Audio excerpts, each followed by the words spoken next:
La ville de Damas, distinguée par un long cumul de civilisations, contient des vestiges représentant la plupart des époques historiques. Mais ce qui prédomine dans son paysage, c'est la grande mosquée des Omeyyades, qui est au centre de la vieille Damas. Elle définit son identité historique et sa civilisation et témoigne d'une période importante de changements politiques, économiques et sociaux qui ont accompagné la naissance de ce grand édifice au 1er siècle de l'Hégire, soit le début du 8e siècle grégorien. Sur le plan de l'architecture, cette époque se caractérisa par l'harmonisation entre les styles architecturaux dominants en Grande Syrie avant l'islam d'un côté et les principes islamiques refusant toute représentation d'idoles, soit par statue ou en architecture, d'un autre côté.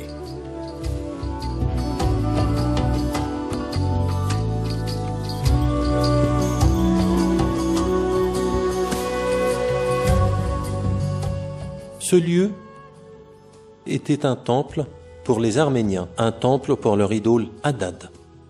Sa superficie est de 380 mètres sur 300 mètres, c'est vraiment grand. Puis, lorsque les Grecs vinrent, ils le transformèrent en temple à l'époque hellénistique.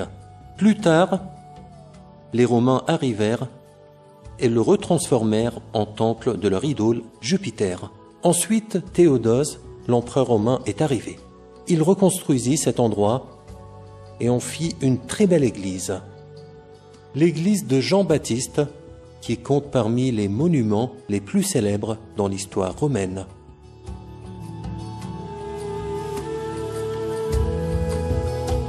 La grande mosquée des Omeyyades, par ses détails artistiques et architecturaux, a été un passage rapide et remarquable des formes simples en architecture qui ont prévalu depuis la construction des mosquées à Médine au 1er siècle de l'Hégire et celles des autres mosquées des pays conquis, vers ce style grandiose de construction avec ses nombreux matériaux et ses divers ornements et composantes.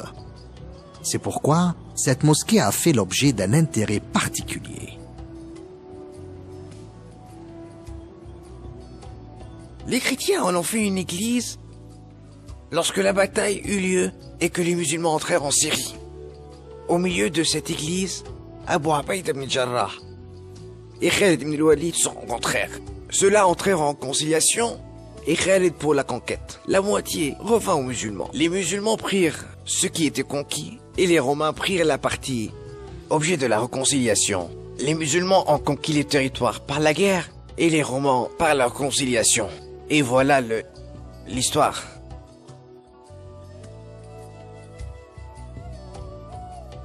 La construction de la grande mosquée de Damas a débuté à l'époque d'Al-Walid ibn Abd al-Malik, en 87 de l'Hégire, soit 706 après Jésus-Christ.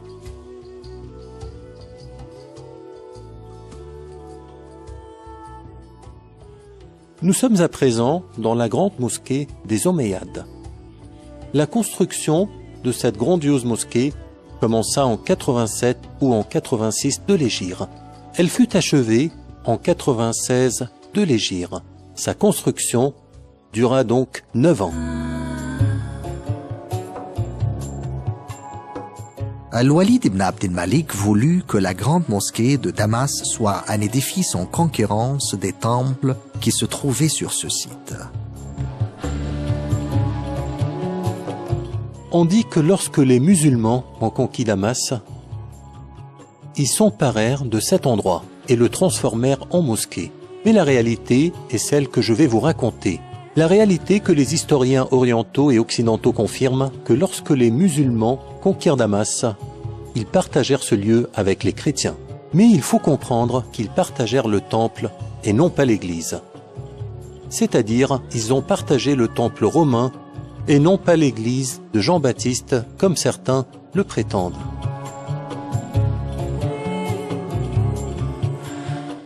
Le calife omeyyade a certainement utilisé le budget de l'État pour 2 ans et des sommes exorbitantes ont été collectées. Je considère que les sommes dépensées pour cette mosquée et les efforts déployés, soit réflexion ou sommes dépensées, ont été fournis vu les circonstances sociales et économiques à cette époque, car c'était la première ère du développement de la civilisation islamique. Alors, cette mosquée représente une étude nouvelle pour construire un nouvel édifice religieux et social. Les éléments que nous voyons dans les vestiges de cette mosquée sont contemporains et ne remontent ni à l'époque omeyyade ni aux époques suivantes, comme le marbre et les plafonds qui remontent à l'époque mamelouk, soit au 7e, 8e et 9e siècle de l'Hégire. Il y a certains vestiges de murs de l'époque omeyyade, comme ce mur sur le côté nord de la mosquée. On peut trouver aussi les traces de mosaïques, mais le reste a été dévoré par les flammes.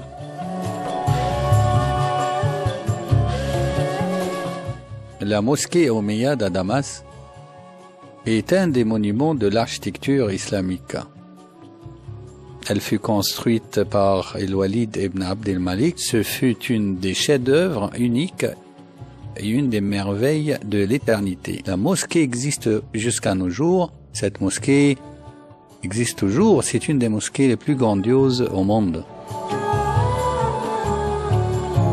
La mosquée de Damas se compose d'une large cour à ciel ouvert entourée de portiques, avec des portes s'ouvrant sur les souks et les quartiers de la vieille Damas.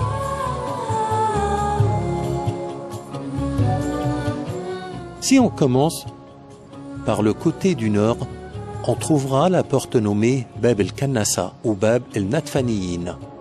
Et de l'autre côté, le côté de la direction de l'est, se trouve la porte Bab Jairoun, en référence de l'une des plus anciennes portes de Damas. Et du côté sud de la mosquée, à l'intérieur de la mosquée, il y a la porte sud nommée Bab el-Ziyada. Une autre porte nommée Bab el-Barid est située à l'ouest et semble être la porte principale. Et elle est située juste en face du célèbre souk ottoman El-Hamideya. La mosquée dispose de 3 minarets, dont le plus célèbre est celui d'Al-Arous à base carrée, qui devint un modèle pour la construction des minarets andalous et nord-africains. La mosquée omeyyade est dotée de 3 minarets connus et célèbres, dont le plus ancien est le minaret nommé El-Arous, alors que les 2 autres minarets sont nommés El-Tekaneya et El-Makiasa. Ces 3 minarets furent construits par El-Walid ibn Abd el-Malik et ils ne connurent pas de modifications majeures. L'autre minaret, le minaret du côté ouest, est aussi nommé le minaret Qaïd Bey et fut construit par le sultan mamelouk Qaïd Bey. À la suite de l'incendie de cette mosquée en 884, le 3e minaret est le minaret du côté est, et qui est nommé le minaret de Jésus. Les murs, les plafonds et le sol de la mosquée furent ornés de mosaïques. C'est l'occasion de parler des thèmes de la mosaïque dessinée.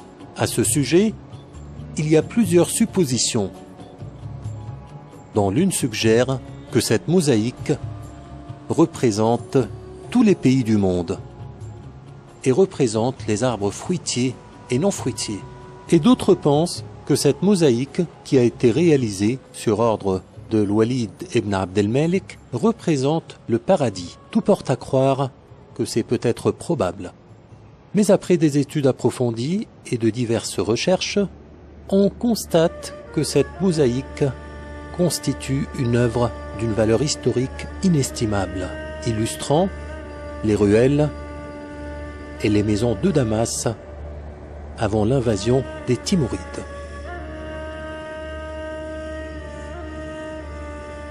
La grande mosquée des Omeyyades à Damas gagna un grand rôle culturel et devint un axe de plusieurs activités politiques et religieuses.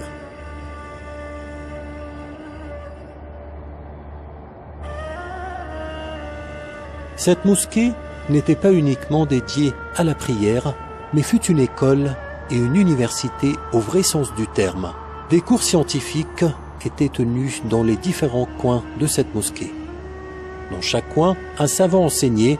Plusieurs savants célèbres enseignaient à la mosquée omeyyade, dont le plus connu fut Ibn Khaldoun, qui est venu d'Égypte, du Caire, et organisa des cercles de sciences dans cette mosquée. On cite aussi Ibn Kassir, le savant célèbre, auteur de l'ouvrage El-Bidayatu wa Nahaya. On a aussi Ibn Qayyim al-Jawziyya. Parmi les savants de grande renommée qui enseignaient dans cette mosquée, il y a le savant célèbre Ibn al-Jawzi.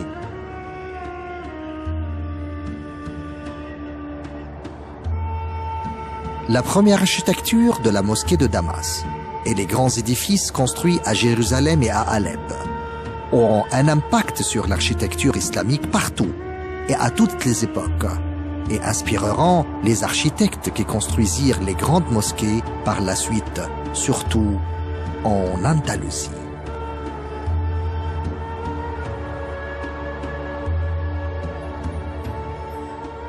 Cette mosquée est une base de référence pour les premières mosquées construites. Certes, cette mosquée s'est basée sur le style de la mosquée du prophète Mohammed, paix et salut sur lui, située à Médine, pour toutes les mosquées qui furent construites à la suite et représentant la civilisation islamique.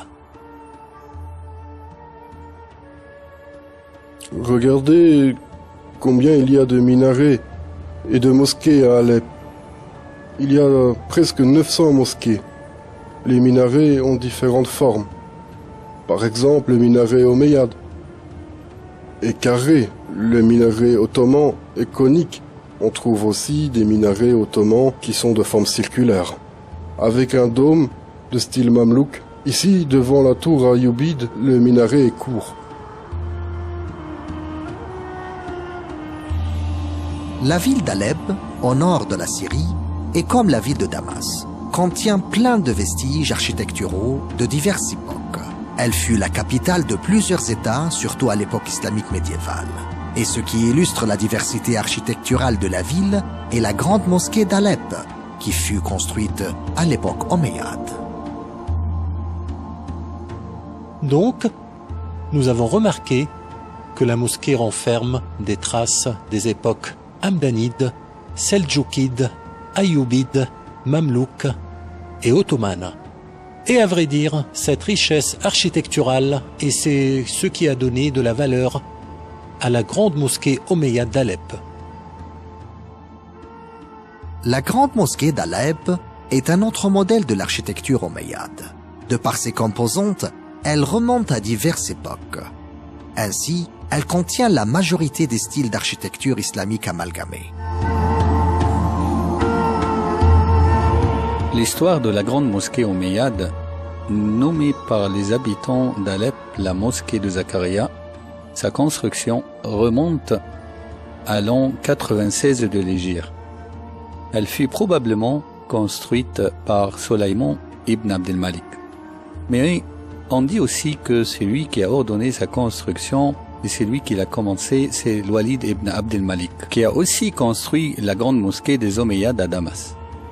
En tout cas, je peux dire que la plupart des historiens confirment que c'est Solayman qui l'acheva ou qui en entama la construction.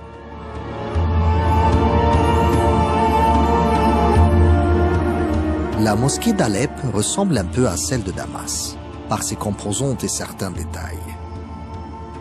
Mais chaque âge architectural l'a imprégné de ses propres touches.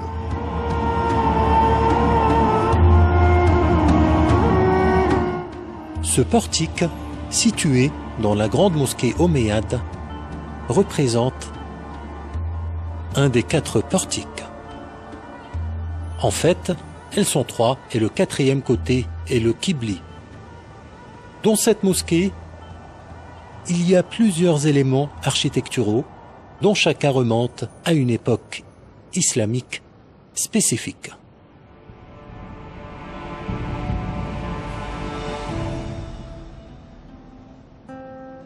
La mosquée omeyyade est comme la mosquée des Omeyyades à Damas.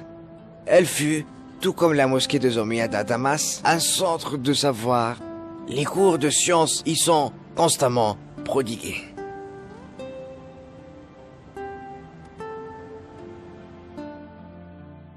L'État hamdanite, qui coïncida avec l'époque abbasside, a un apport dans cette mosquée, qui est la fontaine des ablutions. Les principales étapes de construction que je veux évoquer dans l'ère de l'émir Hamdani, Saif al-Dawla, au IVe siècle de l'Hégire. C'est lorsque l'empereur Phocas a pu entrer à Alep. On a détruit de grandes parties, dont cette mosquée. Quand Saif al-Dawla est revenu, il a restauré la mosquée.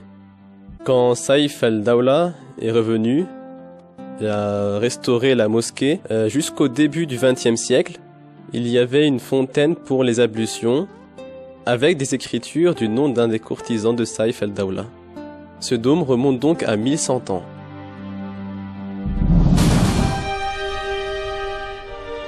Les Seldjoukides, qui ont régné sous l'époque des Abbassides, ont laissé une trace importante sur la mosquée d'Alep.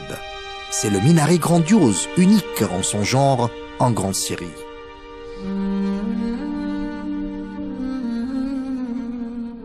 Le minaret est l'un des principaux éléments qui composent la mosquée et c'est le seul minaret seldjoukide en Syrie, comme on voit ce minaret, a une forme carrée, composée de 4 étages.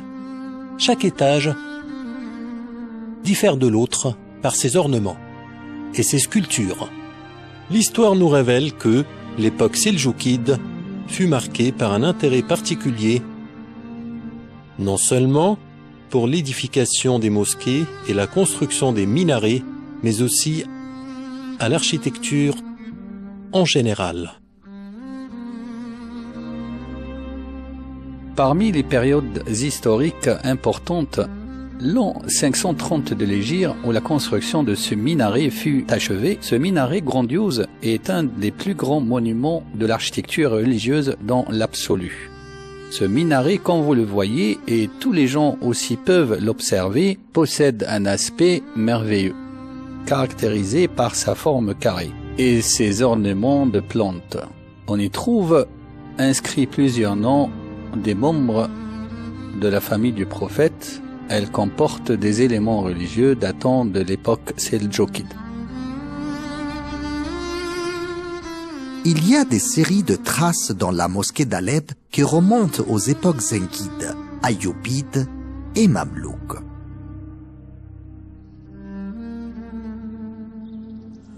En passant vers d'autres éléments comme les portiques, nous remarquons qu'elles remontent à l'époque mamelouk.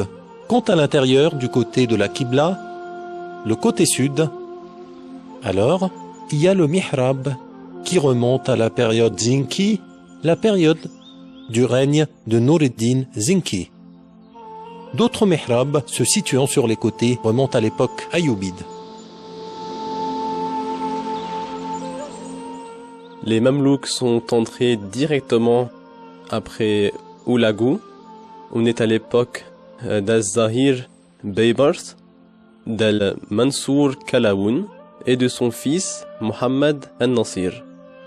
Ce sont ces trois qui ont restauré et reconstruit la grande mosquée omeyyade. Sa forme actuelle est presque celle d'inspiration mamelouk.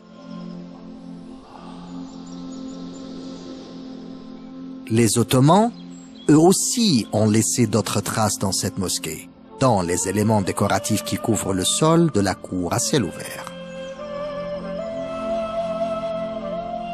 Tout ceci eut lieu à l'ère ottomane, à différentes époques.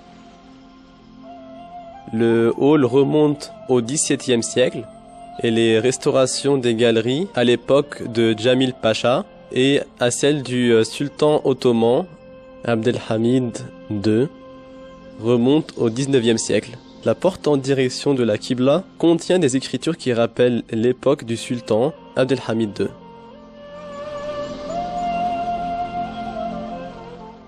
À la fin de l'époque ottomane, le sultan Abdelhamid II a ajouté dans cette cour à ciel ouvert une horloge atypique.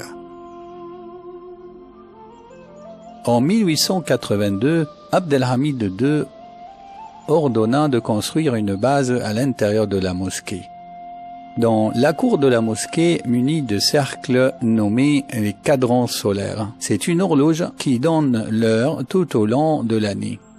Cette horloge, qui fut ainsi fabriquée et qui existe toujours dans la cour de la mosquée, aucune horloge ne lui ressemble au monde entier, sauf celle que Abdelhamid II ordonna de mettre au palais de Yildiz. Elle a bien entendu une grande valeur historique. L'oratoire Qibli de cette mosquée a été récemment restauré selon des études architecturales pointues qui ont judicieusement respecté ses composantes.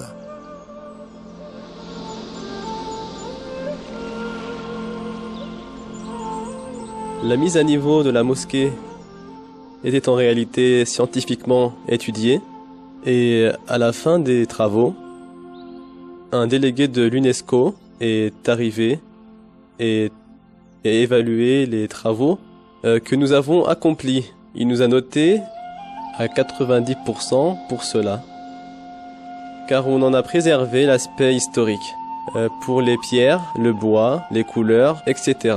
On n'a utilisé aucun des matériaux modernes, comme le ciment, l'aluminium, les peintures ou autres.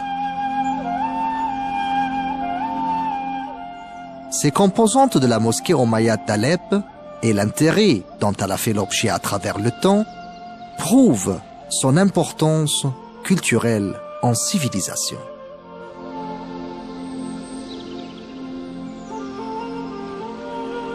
La mosquée omeyyade est encore et toujours la première mosquée d'Alep et l'un des monuments phares dans le monde islamique et dans le monde entier.